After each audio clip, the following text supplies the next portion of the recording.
Continuando con el estudio del sistema nervioso, hoy vamos a dedicar la lección a estudiar el telencéfalo. Recordemos que estamos estudiando el encéfalo, que habíamos dicho que el encéfalo lo podíamos dividir en dos regiones distintas, la región del cerebro, que es lo que va a tocar estudiar hoy, y la región del tronco de encéfalo. Y dentro de la región del cerebro, pues teníamos tres estructuras, tres niveles organizativos, que eran el telencéfalo, el diencéfalo y el mesencéfalo. Esto lo vemos muy bien en esta imagen, donde esta línea, que es una línea totalmente ficticia, nos sirve para diferenciar lo que es el cerebro de lo que sería el tronco de encéfalo. Y en esta parte superior a la línea es la que contiene el cerebro, y esta parte que estamos viendo, que estoy señalando ahora mismo, corresponde fundamentalmente al telencéfalo, que es el motivo de estudio de la lección de hoy. Inferior a esta línea que ya he dicho que es imaginaria, pues nos vamos a encontrar el tronco de encéfalo, que va a estar compuesto fundamentalmente por el metencéfalo, donde la estructura que más sobresale es el cerebelo, y el mielencéfalo, que constituye la médula espinal. Bueno, pues el telencéfalo es la parte anterior y la parte más voluminosa del encéfalo. Vamos a ir arrastrando un esquema similar a este que tenemos puesto aquí a la derecha de la diapositiva, donde en rojo voy a ir marcando, voy a ir delimitando cuál es la parte que nosotros estamos estudiando en este momento. Bueno, pues toda la parte roja que está ahora mismo señalada en el esquema corresponde al telencéfalo. Como veis, es la parte más voluminosa del encéfalo.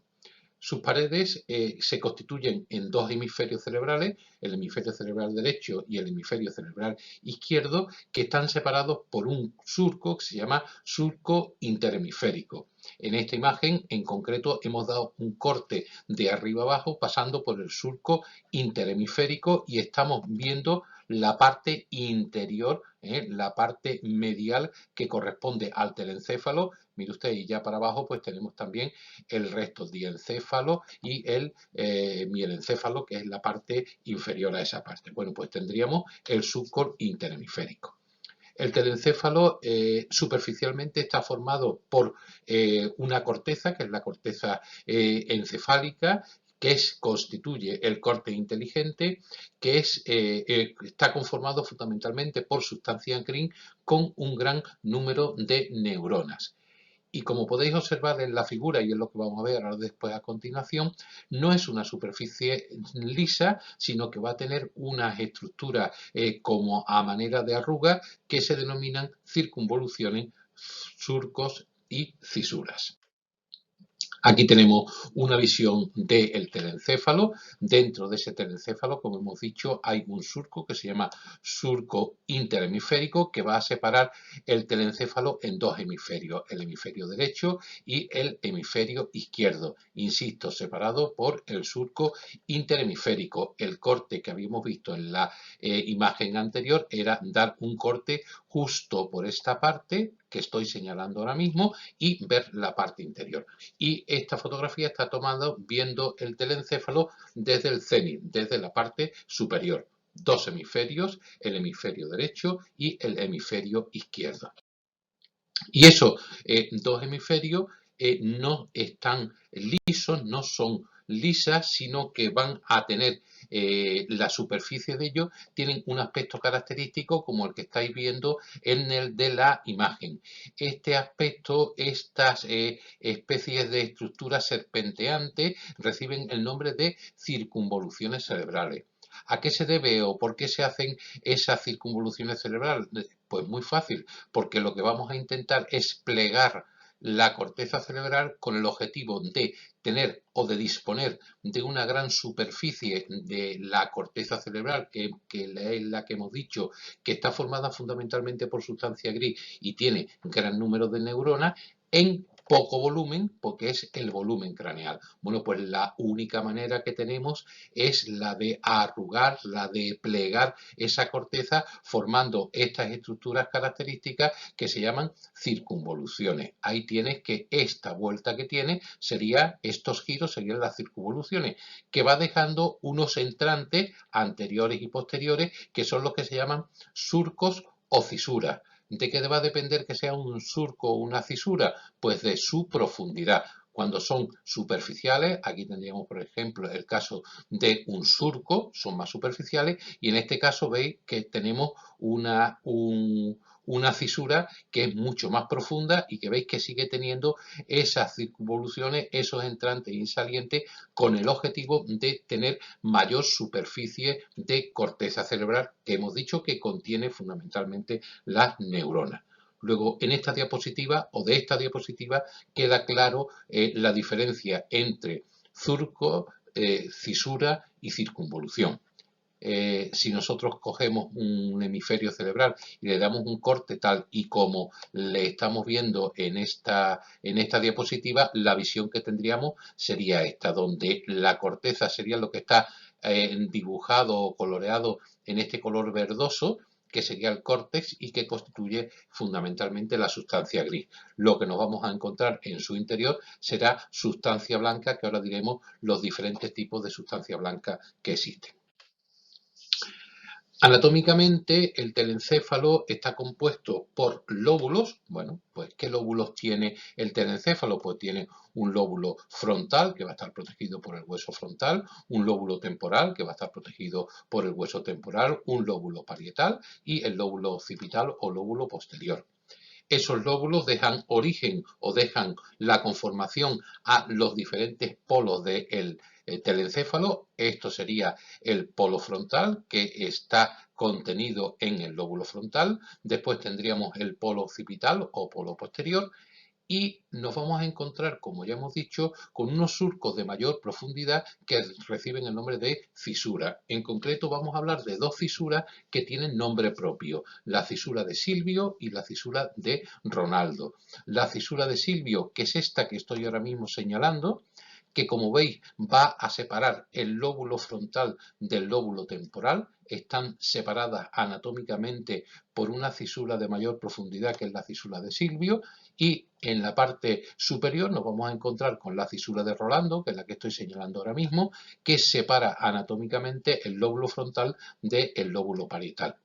No existe ninguna fisura con nombre propio que separe el lóbulo parietal del temporal del occipital, que se confunden en una sola masa encefálica.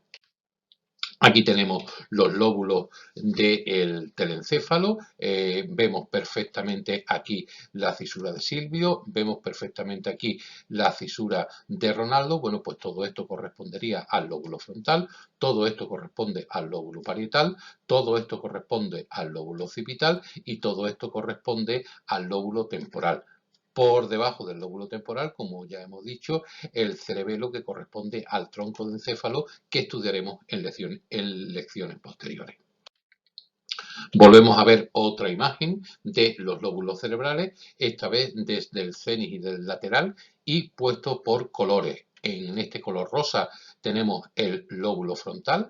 Como tenemos ya, y aquí se ve perfectamente los dos hemisferios y aquí la fisura interhemisférica, pues este sería el lóbulo frontal derecho y este sería el lóbulo frontal izquierdo. En este color celeste pues tendríamos los lóbulos parietales, el parietal derecho y el parietal izquierdo, y aquí en color rojo tendríamos el lóbulo occipital derecho y el lóbulo occipital izquierdo. Los lóbulos temporales en esta visión en concreto no se ven, tenemos que ponerlos lateralmente, volvemos a utilizar el mismo código de colores, lóbulo frontal, lóbulo parietal, en este caso serían del hemisferio izquierdo, y aquí sí vemos el lóbulo temporal del hemisferio izquierdo, y por debajo el cerebelo. Y ahora vamos a estudiar esos mismos hemisferios cerebrales, pero pegándole un corte antero-posterior, un corte de arriba a abajo. Para orientarnos en este corte, lo primero que vamos a ver es la fisura interhemisférica. Hacia la derecha tendríamos el lóbulo derecho, que sería el hemisferio derecho. Hacia la izquierda tendríamos el hemisferio izquierdo. Bueno, pues aquí tenemos perfectamente dibujado, y además en un color más oscuro, lo que sería la corteza cerebral, el corte cerebral, y justo por debajo de ese corte cerebral, pues todo lo que sería la sustancia blanca. Bueno, pues la sustancia blanca del hemisferio derecho se va a comunicar con la sustancia blanca del hemisferio izquierdo a través de una estructura de una fibra de sustancia blanca que comunican los hemisferios contralaterales, que tiene nombre propio, que se llama cuerpo calloso. es el haz más grande de fibra y sirve para que los dos hemisferios trabajen de manera conjunta o cuando hay un déficit en un hemisferio, el otro pueda adoptar sus funciones. Bueno, pues esta estructura, que es una estructura muy importante, sería el cuerpo calloso.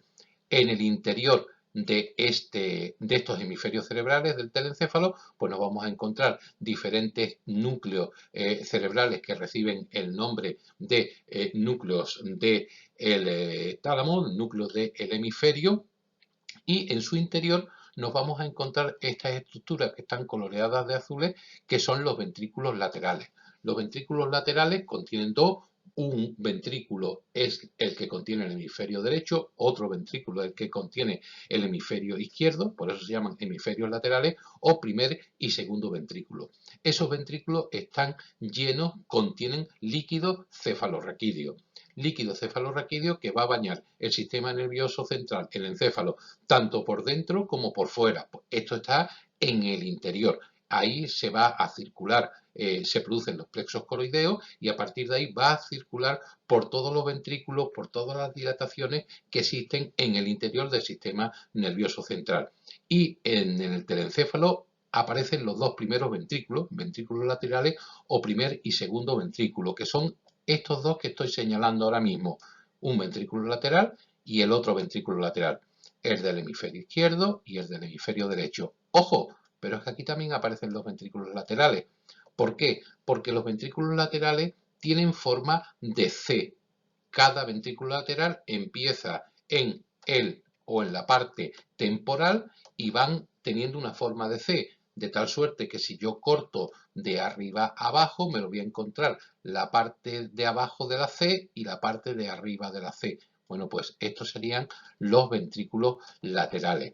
Esos dos ventrículos laterales confluyen juntos para bajar ya al diencéfalo, que es la segunda parte del encéfalo, y se comunica a través de un conducto que se llama canal de Monro.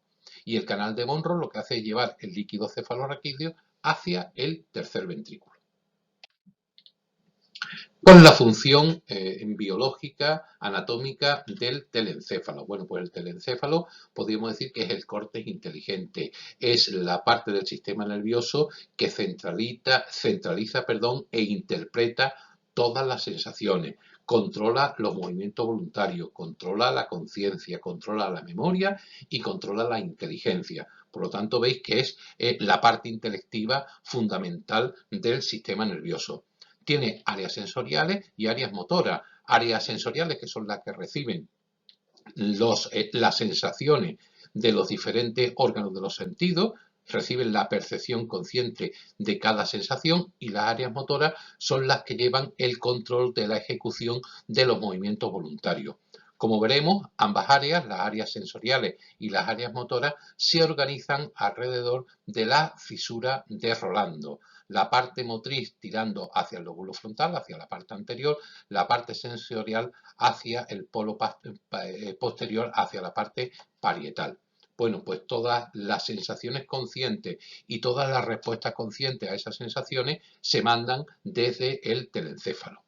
Pero además el telencéfalo tiene unas áreas de asociación que son las áreas verdaderamente inteligentes que llevan y que realizan las funciones integradoras: memoria, emociones, razonamiento, voluntad, juicio, rasgos de personalidad e inteligencia. Son esas áreas las que van a integrar todas las experiencias sensoriales para generar patrones significativos de reconocimiento, de conciencia y de conducta. Y la mayoría, como veis, están todas en el lóbulo frontal. Veis que el pensamiento complejo y la integración y la elaboración de las ideas están fundamentalmente a nivel del polo frontal. Y después nos quedan, como ya he dicho, en el interior una serie de núcleos, de centros, de acúmulos de neuronas que tienen funciones determinadas y nombres específicos, como el pálido, el caudado, el putamen, que son núcleos de iniciación y terminación de movimiento y del tono muscular. Y después nos quedan en la parte temporal y en la parte occipital pues otras áreas que se van a encargar, por ejemplo, de la visión, del tacto y el gusto a nivel del polo occipital del lóbulo occipital, perdón, y del lóbulo parietal, y la parte del lenguaje y de la audición que van a estar fundamentalmente centradas en lo que sería en el lóbulo temporal. Luego, la función del telencéfalo es centralizar e interpretar todas las sensaciones, controlar todos los movimientos, la conciencia, la memoria y la inteligencia.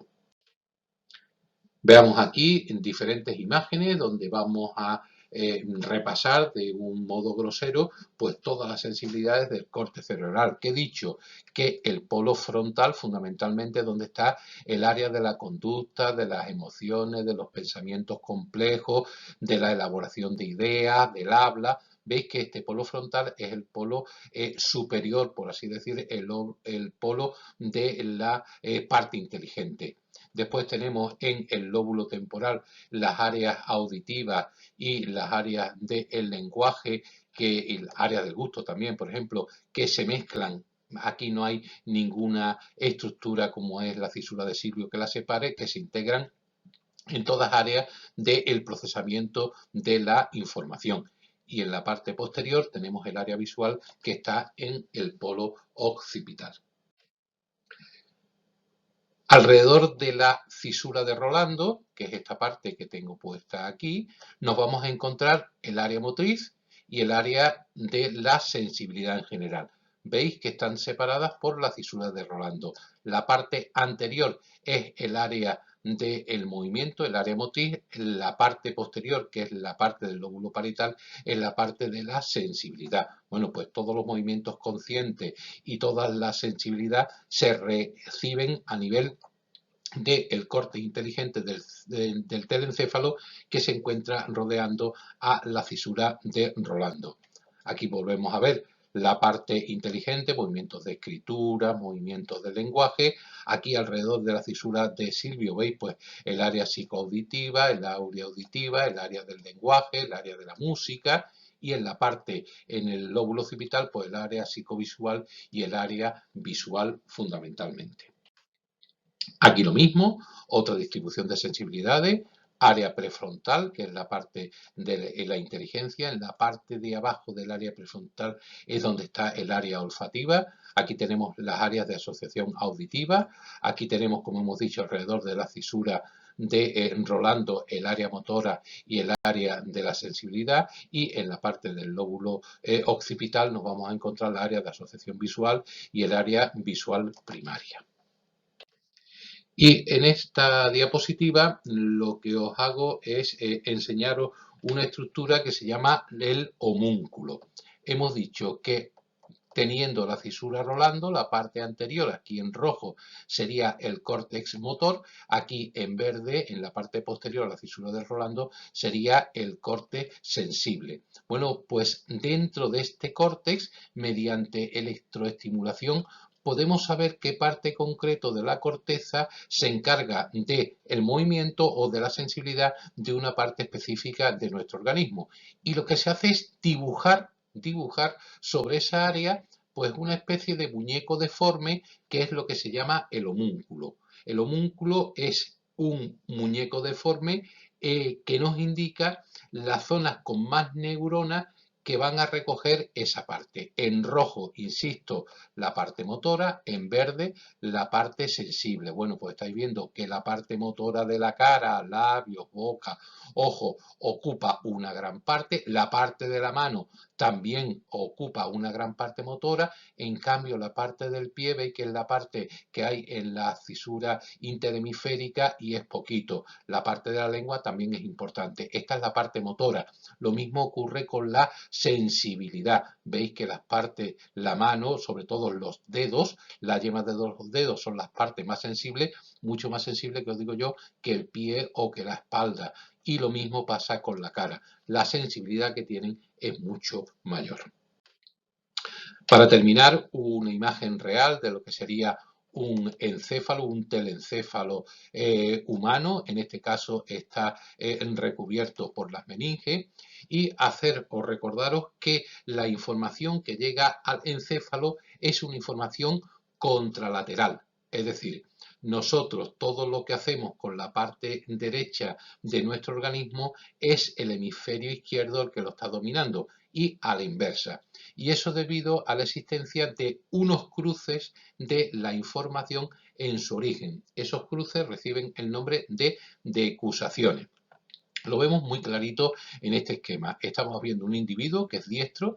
¿Por qué? Porque con la mano derecha es capaz de escribir. Y aquí vemos cómo tiene la visión de esta figura en dos colores. Bueno, pues toda la información tanto motora de escribir como sensible de recoger la visión de un determinado objeto, entran por el ojo o van por los nervios sensibles y sufren una decusación de tal suerte que la mano derecha, la parte motora está en el hemisferio izquierdo. ¿Lo veis cómo está aquí muy bien representado? ¿Por qué? Porque ha tenido una decusación. Y nosotros estamos viendo la parte derecha de esta figura con la parte izquierda de nuestro polo occipital. ¿Por qué? Porque existen las decusaciones. Con la mano izquierda pasa justamente lo contrario. Veis que la sensibilidad y la parte motora de la mano izquierda está llevada a cabo por el hemisferio derecho. La información es contralateral gracias a la existencia de unas estructuras que se llaman decusaciones, que es el cruce de esa información.